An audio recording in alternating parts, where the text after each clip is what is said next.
जय हिंद प्यारे साथियों, नीरज आईएएस के इस ऑनलाइन मंच में आप सभी का भरपूर स्वागत है। साथियों, जैसा कि आप सभी को पता है कि हम लोग जो है इतिहास विषय की एनसीईआरटी को पढ़ रहे हैं और इतिहास विषय के अंतर्गत हम लोग जो है क्लास 8 की एनसीईआरटी को पढ़ रहे हैं। और मैंने आप सभी को पीछे ही बता दिया था कि एक क्लास और आएगी और आपकी एनसीईआरटी समाप्त हो जाएगी। यानी कि आज की चर्चा के बाद आपकी क्लास 8 की एनसीईआरटी पूरी तरह से समाप्त घोषित कर दी जाएगी। समझ में आई बात? तो आइए देरी ना करते हुए जल्दी से अपनी चर्चा को शुरू करते हैं। और साथियों, आपकी जानकारी के लिए मैं बता देना चाहता हूं कि यह भले ही लास्ट चर्चा है, भले ही लास्ट क्लास है, लेकिन हमारी चर्चा जो है 1919 से शुरू होगी। हमारी चर्चा 1919 से शुरू होगी और आजादी के बाद पर जाकर समाप्त होगी।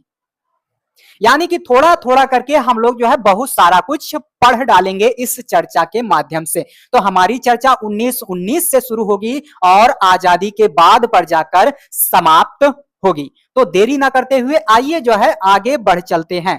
तो भैया यहां दिया गया है हेडिंग रॉलेट सत्याग्रह। क्या हेडिंग दिया गया है? रॉलेट सत्याग्रह। तो भैया यहां देखोगे आप 1919 में गांधी जी ने अंग्रेजों द्वारा हाल ही में पारित किए गए रॉलेट कानून के खिलाफ भैया सत्याग्रह करने का आह्वान किया। यानी कि अंग्रेज बागड़बिल्लों ने जो है क्या किया था? रॉलेट कानून पारित किया था और उसी के खिलाफ गांधी जी ने भैया कहा कि चलो इसके खिलाफ जो है सत्याग्रह करते हैं, इसके खिलाफ आंदोलन करते हैं और लोगों का आह्वान भी करते हैं। और इस कानून की खासियत या इस कानून की विशेषता क्या थी उसको जानना है और यह जो है आपकी परीक्षाओं वगैरह में पूछ लिया जाता है। तो यह कानून जो है अभिव्यक्ति की स्वतंत्रता जैसे मूलभूत अधिकारों पर अंकुश लगाने और पुलिस को और ज्यादा अधिकार देने के लिए लागू किया गया था। यानी कि यह जो कानून है वह लोगों के बोलने का जो अधिकार होता है उसको छीन लेता है, उस पर जो है अंकुश लगा देता है, उस पर जो है नियंत्रण लगा देता है और जो पुलिस सिस्टम है उसको जो है ज्यादा पावर दे देता है। तो इसी के खिलाफ जो है गांधी जी वगैरह जो है आह्वान करते हैं लोगों से कि आओ इसको जो है निपटा डालो। ये हो गया। महात्मा गांधी, मोहम्मद अली जिन्ना तथा अन्य नेताओं का मानना था कि सरकार के पास लोगों की बुनियादी स्वतंत्रताओं पर अंकुश लगाने का कोई भी अधिकार वगैरह नहीं है। यानी कि जिन्ना कह रहे हैं और गांधी जी कह रहे हैं तथा अन्य भी जो भी सुधारक वगैरह हैं, जो भी नेता वगैरह हैं, वो कह रहे हैं भैया ये जो अभिव्यक्ति की स्वतंत्रता है ये लोगों को अपने आप मिली रहती है और इस पर जो है किसी को अंकुश लगाने का कोई भी अधिकार नहीं है, कोई भी अधिकार नहीं है। तो ये तमाम बातें जो है आप देख सकते हो। आगे बढ़ोगे भैया तो सरकार ने जो है इन आंदोलनों को कुचलने के लिए दमनकारी रास्ता अपनाया, है ना। तो आंदोलन भैया शुरू हो गया, रॉलेट कानून के खिलाफ आंदोलन शुरू हो गया और फिर सरकार ने क्या किया? इसको जो है दमन के लिए दमनकारी रास्ता जो है अपनाया। इन्होंने देखा ही होगा पीछे मैंने जो है 1857 की क्रांति को पढ़ाया था और भी तमाम चीजों को पढ़ाया था। तो अंग्रेज बागड़बिल्ले क्या करते थे? सेना वगैरह ले जाते थे और जो है उसे कुचल देते थे, आंदोलन को दबा देते थे। तो वही रास्ता जो है ये लोग फिर अपनाएंगे। और भैया आप देखोगे बैसाख यानी कि 13 अप्रैल के दिन अमृतसर में जनरल डायर द्वारा जलियांवाला बाग में किया गया हत्याकांड इसी दमन का हिस्सा था। इस जनसंहार पर रविंद्रनाथ टैगोर ने अपनी पीड़ा और गुस्सा जताते हुए नाइटहुड की उपाधि जो है वापस कर दिया था। ये देख सकते हो। तो इसी जनसंहार या नरसंहार कह लो, इसी के बाद जो है रविंद्रनाथ टैगोर वगैरह जो है गुस्सा हो जाते हैं, दुखी हो जाते हैं और उसी को जताते हुए जो नाइटहुड की उपाधि वगैरह होती है उसको वापस कर देते हैं, उसको लौटा देते हैं। तो ये भी जो है परीक्षाओं में पूछ लिया जाता है, इसको भी जो है आपको नोट रखे रहना है। समझ में आई बात? आगे बढ़ते हैं। अब यहां शब्द आया था नाइटहुड की उपाधि। तो ये नाइटहुड की उपाधि क्या होती है इसको जानना बेहद जरूरी है। तो यहां दे दिया गया है, जानने में क्या जा रहा है तो आइए जान लेते हैं। ब्रिटिश राजा रानी की तरफ से किसी व्यक्ति की अप्रतिम व्यक्तिगत सफलताओं या जन सेवा के लिए दी जाने वाली उपाधि थी। तो ये उपाधि जो है किस लिए दी जाती है ये आप नोट रखे रहना। समझ में आई बात? आगे बढ़े, समझ में आ गया होगा। चलो आगे बढ़ते हैं। यहां भैया आप देखोगे तो यहां दिया गया है खिलाफत व असहयोग आंदोलन। खिलाफत व असहयोग आंदोलन। तो आइए भैया इसको भी जो है हम लोग पढ़ लेते हैं। तो आप देखोगे 1920 में अंग्रेजों ने तुर्की के सुल्तान यानी कि खलीफा पर बहुत कठोर संधि जो है थोप दी थी। इस घटना पर भी जो है भारत के लोगों में भारी गुस्सा था। देख लो, इस घटना पर भी जो है भारत के लोगों में भारी गुस्सा था। और आगे देखोगे तो खिलाफत आंदोलन के नेता मोहम्मद अली और शौकत अली अब एक सर्वव्यापी असहयोग आंदोलन शुरू करना चाहते थे। गांधी जी ने जो है उनके आह्वान का समर्थन किया और कांग्रेस से आग्रह किया कि वह पंजाब में हुए अत्याचारों यानी कि जलियांवाला बाग हत्याकांड और खिलाफत के मामले में हुए अत्याचार के विरुद्ध जो है मिलकर अभियान चलाए और स्वराज की मांग करें। तो देखो गांधी जी के कहने पर जो है स्वराज वगैरह की मांग जो है आगे उठाई जाएगी और ये तमाम चीजों को जो है आप देख सकते हो, आप समझ सकते हो और इतने अच्छे तरीके से लिख दिया गया है कि आप अगर एक बार देख लेते हो तब भी समझ में आ जाएगा। और भैया अगर एनसीईआरटी की पुस्तक उठा के देखोगे तो पूरा का पूरा चैप्टर ही जो है आपको महत्वपूर्ण लगेगा, हर एक बिंदु जो है आपको महत्वपूर्ण लगेगा। तो इसलिए भैया यहां से चीजों को जो है जो जरूरी होता है उसको उठा के सजा के जो है आपके सामने दे दिया जाता है ताकि आप जो है अच्छे से अपने तैयारी को कर सको, बेहतर बना सको। आगे बढ़ोगे भैया तो यहां दिया गया है 1922 से 1929 की घटनाएं। 1922 से 1929 की क्या क्या घटनाएं होती हैं उन पर भी जो है एक दृष्टि हमें डाल देना चाहिए। तो यहां दिया गया है महात्मा गांधी जो है हिंसक आंदोलनों के विरुद्ध थे। तो ये तो आप सभी को पता ही है। इसी कारण जो है फरवरी 1922 में जब किसानों की एक भीड़ ने चौरी चौरा पुलिस थाने पर हमला कर उसे जला दिया तो गांधी जी ने जो है अचानक असहयोग आंदोलन वापस ले लिया। तो ये चीज आपने देख लिया, यहां कुछ समझाने लायक तो है नहीं। उस दिन जो है 22 पुलिस वाले मारे गए। किसान इसलिए बेकाबू हो गए थे क्योंकि पुलिस ने जो है उनके शांतिपूर्ण जुलूस पर गोली चला दी थी। अब भैया किसान इसीलिए जो है गुस्सा हो गए, इसीलिए जो है उनको पीट पाट दिया क्योंकि पुलिसों ने जो है किसानों पर गोली चला दिया। और ऐसे में किसान लोग भड़क गए, गधा गोली चलाएगा, ले जर जा, झोंक दिया सबको ले जाके, जा जल गधा जल। आगे बढ़ोगे भैया तो यहां जो है साइमन कमीशन के विषय में कुछ कहा जा रहा है, आइए जो है पढ़ लेते हैं।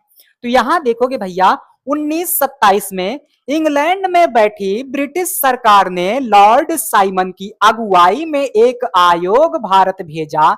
इस आयोग को भारत के राजनीतिक भविष्य का फैसला करना था। तो ये पॉइंट जो है आप हमेशा नोट रखे रहना, जब भी साइमन कमीशन की बात आए तो ये पॉइंट जो है आपके जहन में हमेशा होना ही चाहिए। इस आयोग में कोई भारतीय प्रतिनिधि नहीं था। आप जो है यूपीएससी का पेपर देखोगे या जो है आप तमाम स्टेट पीसीएस वगैरह को देखोगे, आरओ वगैरह को देखोगे तो इसी प्रकार से जो है आपको फंसाया जाता है। आपसे कह दिया जाएगा कि यह आयोग जो है भारत के धार्मिक भविष्य का फैसला करना था, है ना। तो यहाँ जो है राजनीति जगह धार्मिक दे सकता है, यहाँ कुछ और दे सकता है। और यहाँ आप देख लोगे कि इस आयोग में जो है बहुत सारे भारतीय प्रतिनिधि थे, तो आपको काट के चले आना है। तो इसी प्रकार से जो है आपको देखना है, इसी प्रकार से जो है बारीकियों को देखते रहना है कि किस प्रकार से जो है चीजों को पूछा जा सकता है। तो इतना अच्छा खासा मटेरियल जो है आपके एनसीईआरटी ने दे रखा है, आप जो है पता नहीं कहां कहां भटकते रहते हो, तो ये देख सकते हो। इस फैसले की वजह से भारत में भारी असंतोष पैदा हुआ। सभी राजनीतिक संगठनों ने भी आयोग के बहिष्कार का फैसला लिया। जब कमीशन के सदस्य भारत पहुंचे तो प्रदर्शनों के साथ उनका स्वागत किया गया। प्रदर्शनकारियों का नारा था साइमन वापस जाओ, साइमन गो बैक, साइमन वापस जाओ, साइमन वापस जाओ। तो साइमन के विषय में जो है ये 2-3 पॉइंट जो है आपको जरूर नोट रखे रहना है।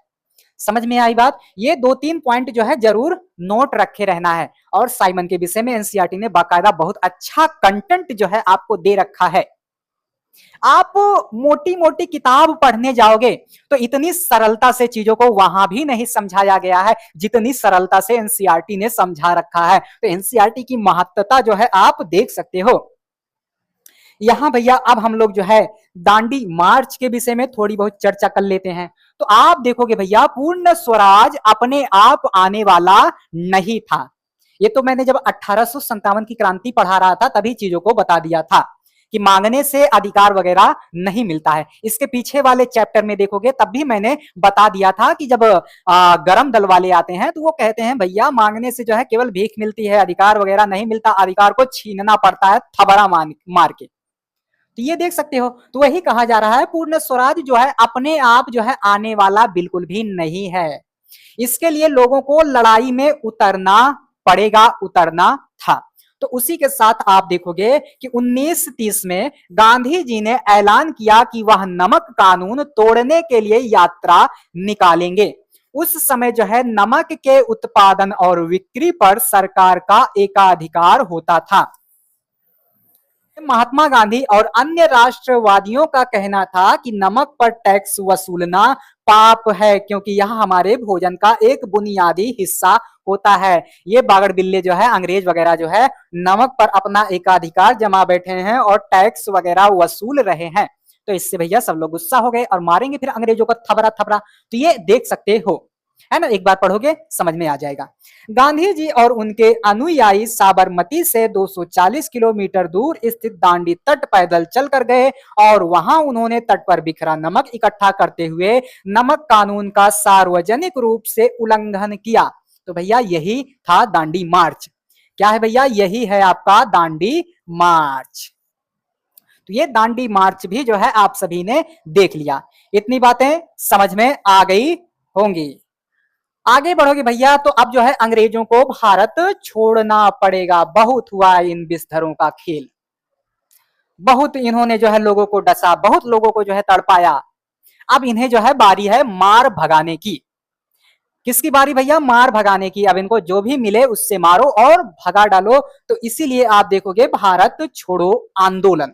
भारत छोड़ो आंदोलन क्या है इसको आइए जो है हम लोग पढ़ लेते हैं, समझ लेते हैं।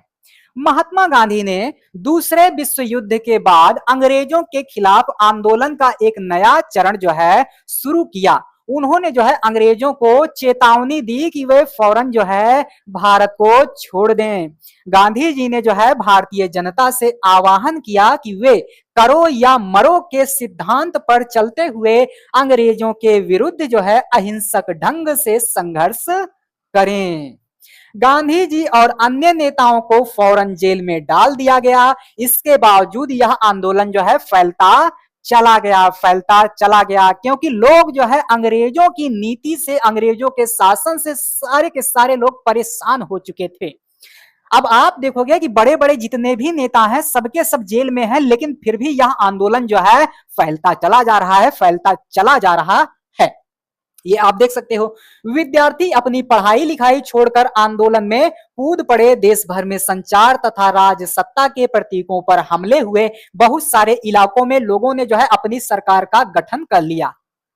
इसी बीच जो है लोगों ने अपनी सरकार वगैरह भी बना डाली। आगे देखोगे अंग्रेजों ने जो है बर्बर दमन का रास्ता अपनाया। ये कमीने जो है, ये बागड़ बिल्ले जो है हमेशा से दमन का रास्ता अपनाते आए हैं, हमेशा से दमन का रास्ता अपनाए हैं, लेकिन इस बार जो है इनके दमन का रास्ता जो है खत्म हो जाएगा, खेला खत्म हो जाएगा, टाटा बाय बाय हो जाएगा। ये हुआ, परंतु आखिरकार इस विद्रोह ने ब्रिटिश राज को घुटने टेकने के लिए मजबूर कर दिया। अंग्रेजवा पिट गया, सब लोग जो है ताली बजाओ, गया अंग्रेजवा, है ना। तो ये आप देख सकते हो। आगे बढ़ेंगे बच्चा, तो आगे यहां जो है मैंने कहा था कि हमारी चर्चा 1919 से शुरू होगी और आजादी के बाद तक जाएगी। तो देश आजाद हो जाता है, और जब देश आजाद हो जाता है तो उसके सामने जो है क्या क्या समस्याएं थी, इनको भी जो है जान लेना बेहद जरूरी है। आप देखोगे भैया जब अंग्रेज यहां से गए थे तो भारत जो है चूसे हुए आम की तरह हो गया था। मानो कि आम को ऐसे चूस लिया गया हो और फिर से फुलाकर जो है ऐसे रख दिया गया हो, और दूर से देखने पर वह जो है एकदम रसीला आम दिखेगा, लेकिन जो है उसमें कुछ भी नहीं बचा रहेगा। तो इस प्रकार जो है भारत की स्थिति हो गई थी। और उसके बाद आजादी के बाद जो है भारत के सम्मुख क्या क्या समस्याएं थी उनको भी जो है हम लोग जान लेंगे, लेकिन एक क्वेश्चन के माध्यम से जो है हम लोग जानने का प्रयास करेंगे। तो आइए जो है देरी ना करते हुए जल्दी से देख लेते हैं। तो यहाँ भैया क्वेश्चन दिया गया है, स्वतंत्रता के बाद भारत के सामने कौन कौन सी समस्याएं थी, इन समस्याओं से निपटने के लिए क्या हल ढूंढे गए। तो समस्याओं को अगर हम लोग देखें तो समस्या यह थी भैया कि एक नया और खंडित राष्ट्र। आप उस समय देखोगे भैया तो लगभग 565 के आसपास रियासतें वगैरह थी। भारत जो है बिखरा हुआ था, इधर भारत का विभाजन भी हो चुका था। ऐसे में इन सारी रियासतों वगैरह को इकट्ठा कर पाना, काबू में कर पाना, एकत्रित कर पाना बड़ा ही मुश्किल काम था। तो ये काम जो है किस प्रकार से आसान हो रहे हैं, यहां एनसीईआरटी ने जो चर्चा दे रखी है उससे हमारा काम नहीं चलेगा। तो आप देखोगे यहां एक बात और नोट कर लो कि आजादी के बाद का जो भारत है वह यूपीएससी वगैरह के सिलेबस में देखोगे तो मेंस का पार्ट है। किसका पार्ट है भैया? मेंस का।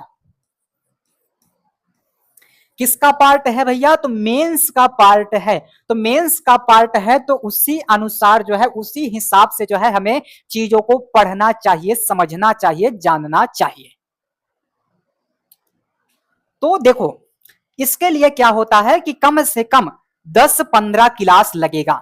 आजादी के बाद के भारत को पढ़ने के लिए कम से कम हमें जो है 10-15 क्लास चाहिए, और कम से कम 2-2, ढाई घंटे की,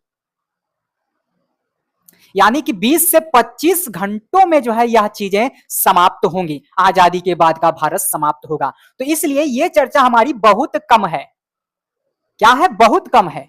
जब बहुत कम है तो इसे हम लोग जो है सरसरी निगाह से देखते चलेंगे बस। और जब मैं पढ़ाऊंगा, और यकीन मानना साथियों, मैंने पहले भी कहा है और यह लास्ट क्लास है, फिर से कह दे रहा हूं कि अगर आप चैनल के प्रति अपना प्यार दुलार बरसाते हो, चैनल के प्रति अगर आप अपना प्यार दुलार बरसाते हो, तो आने वाले आगामी समयों में मैं सारे के सारे बैच जो है फ्री लेकर आऊंगा, और एक एक से ब्रांड ब्रांड शिक्षकों के माध्यम से लेकर आऊंगा। लेकिन उसके पहले आपको क्या करना होगा कि आपको चैनल से लगाओ, चैनल से जुड़ाओ, चैनल को जो है अपना मानना होगा।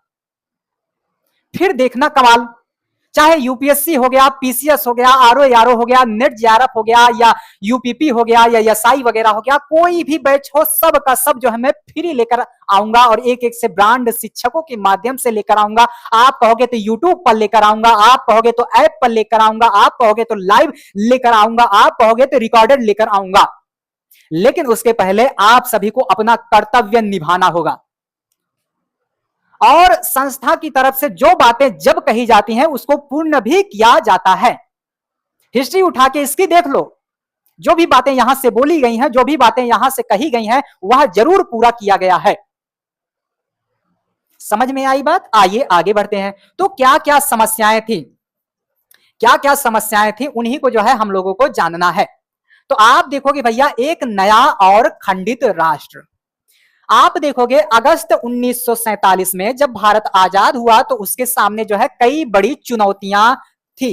बंटवारे की वजह से भैया 80 लाख शरणार्थी पाकिस्तान से भारत आए गए थे। इन लोगों ने जो है, इन लोगों के लिए रहने का इंतजाम करना और उन्हें रोजगार देना क्या था भैया? जरूरी था। नहीं तो ये लोग जो है हल्ला करेंगे, फिर से जो है पाकिस्तान भागने की बात करेंगे। समझ में आई बात? ये हो गया। इसके बाद भैया रियासतों की समस्या थी, ये भी एक समस्या थी। उस समय कम से कम जो है 565 के आसपास रियासतें थीं। ये भी एक समस्या बना हुआ था। यहां जो है एनसीईआरटी ने 500 तकरीबन लगा के 500 रियासतें राजाओं या नवाबों के शासन में चल रही थी। इन सभी को नए राष्ट्र में शामिल होने के लिए तैयार करना एक टेढ़ा काम था। इन सभी को एकत्रित करना एक राष्ट्र के रूप में मिलाना भैया अपने आप में टेढ़ा काम था। तो ये भी जो है आजादी के बाद समस्याएं थी। तो इतनी सारी समस्याएं आपको दिख जाएंगी। और भैया और आगे देखोगे, ऊंची जाति और नीची जाति, बहुल हिंदू समुदाय और अन्य धर्मों को मानने वाले भारतीय थे। इस विशाल देश के लोग जो है तरह तरह की भाषाएं भी बोलते थे। तो भैया समाज में जो है अभी भी बहुत सारी कुरीतियां वगैरह विद्यमान थी। अभी भी जो है यहाँ के लोग जो है बहुत सारी प्रकार प्रकार की भाषाएं बोलते थे। और भैया यहाँ देखोगे कि एकता की समस्या के साथ ही विकास की भी एक बड़ी समस्या थी। इन लोगों में जो है एकता वगैरह का अभाव भी हमें देखने को मिल रहा है। और जब देश आजाद हुआ तो इसको अच्छा बनाने के लिए हमें जो है विकास वगैरह भी करना पड़ेगा। अगर विकास वगैरह नहीं होगा तो ये जो है जिस हाल में भारत था, उस हाल में अगर किसी को भारत दे दिया जाता तो सब जो है घुटने टेक देते। और यकीन मानो हमारे महापुरुष जो है अपने आप में इतने महान हैं, उनकी गाथाओं को जितना गाया जाए उतना कम है। अरे भैया संसाधन जब रहेगा तो कोई भी अच्छा कर सकता है, लेकिन संसाधनों के अभाव में जो अच्छा कर जाए वही तो महापुरुष है। तो हमारे महापुरुषों ने जो है वही काम करने का प्रयास किया। तो ये देख सकते हो। आगे देखोगे तो इस विशाल आबादी को गरीबी के चंगुल से निकालने के लिए जो है न केवल खेती की उपज बढ़ाना जरूरी था, बल्कि नए उद्योगों का निर्माण भी करना जहां लोगों को रोजगार मिल सके। यानी कि लोगों को रोजगार दिलाने के लिए भी जो है आज चीजें की जाएंगी, प्रयास किया जाएगा। और भैया केवल खेती वगैरह पर जोर नहीं दिया जाएगा। समझ में आई बात। और भैया एक समस्या यह भी थी कि नया संविधान जो है कैसा बनाया जाए, किस प्रकार का बनाया जाए, ताकि जो है किसी को कोई भी दिक्कत तकलीफ ना आवे। और भैया आप देखोगे विकास की योजनाएं बनाना, विकास की योजनाएं जो है किस प्रकार से बनाया जाए, इसके लिए भी जो है हमारे महापुरुष चिंतित थे। आगे भैया राज्यों का संगठन जो है कैसे किया जाए, आप देखोगे सब इखरा बिखरा है, उनको इकट्ठा कैसे किया जाए ये भी जो है अपने आप में समस्या बना हुआ था। और भैया यहां देखोगे तो 19-20 के दशक में स्वतंत्रता संघर्ष की मुख्य पार्टी भारतीय राष्ट्रीय कांग्रेस ने आश्वासन दिया था कि जैसे ही देश आजाद हो जाएगा प्रत्येक बड़े भाषाई समूह का अपना अलग प्रांत होगा। यानी कि जब भैया स्वदेशी आंदोलन वगैरह चल रहा था, जब स्वतंत्रता संघर्ष वगैरह चल रहा था, उसी बीच जो है भारतीय राष्ट्रीय कांग्रेस ने यह कहा कि भैया जब देश आजाद हो जाएगा, जिन क्षेत्रों में उस भाषा को, एक अलग भाषा को बोलने वाले ज्यादा लोग होंगे, तो उनका जो है एक अलग प्रांत बना दिया जाएगा, एक अलग राज्य बना दिया जाएगा। ऐसा जो है भारतीय राष्ट्रीय कांग्रेस ने कह दिया। अब भैया जब कह दिया तो बाद में जो है पूरा नहीं कर रही थी।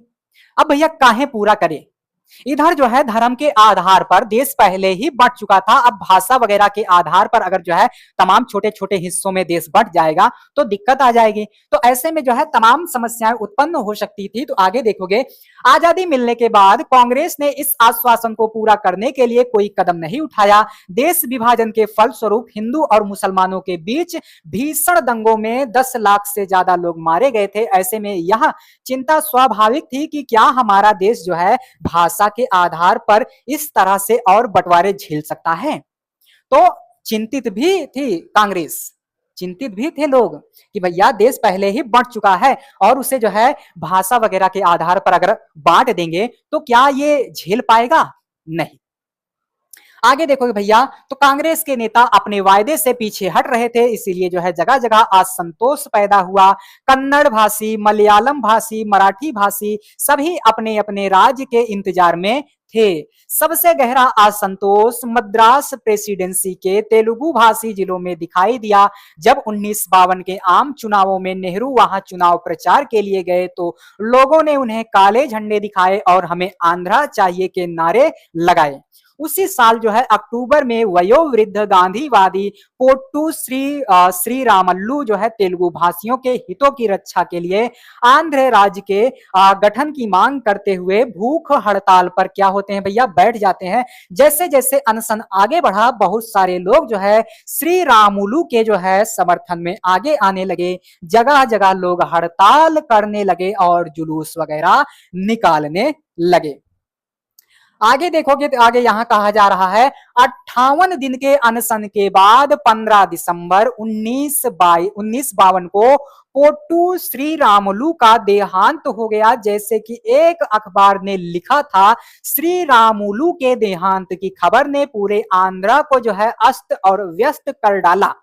विरोध इतना व्यापक और गहरा था कि केंद्र सरकार को आखिरकार यह मांग जो है माननी पड़ी। इस तरह जो है 1 अक्टूबर 1953 को आंध्र के रूप में एक नए राज्य का गठन हुआ, जो बाद में आंध्र प्रदेश बना। ये सारी बातें आप देख सकते हो। इसके बाद भैया तमाम जो है राज्य वगैरह बनने लगेंगे और जो है राज्य पुनर्गठन आयोग वगैरह का गठन भी किया जाता है। तो तमाम सारी बातें जो है आप देख सकते हो। तो आशा करता हूं आपको चर्चा बहुत अच्छी लगी होगी, और जब चर्चा अच्छी लगे भैया तो वीडियो को लाइक और शेयर करिएगा। और आज से जो है, आज इसी क्षण से जो है आपकी यह एनसीईआरटी क्लास 8वीं की एनसीईआरटी इतिहास विषय की एनसीईआरटी पूरी तरह से समाप्त हो चुकी है।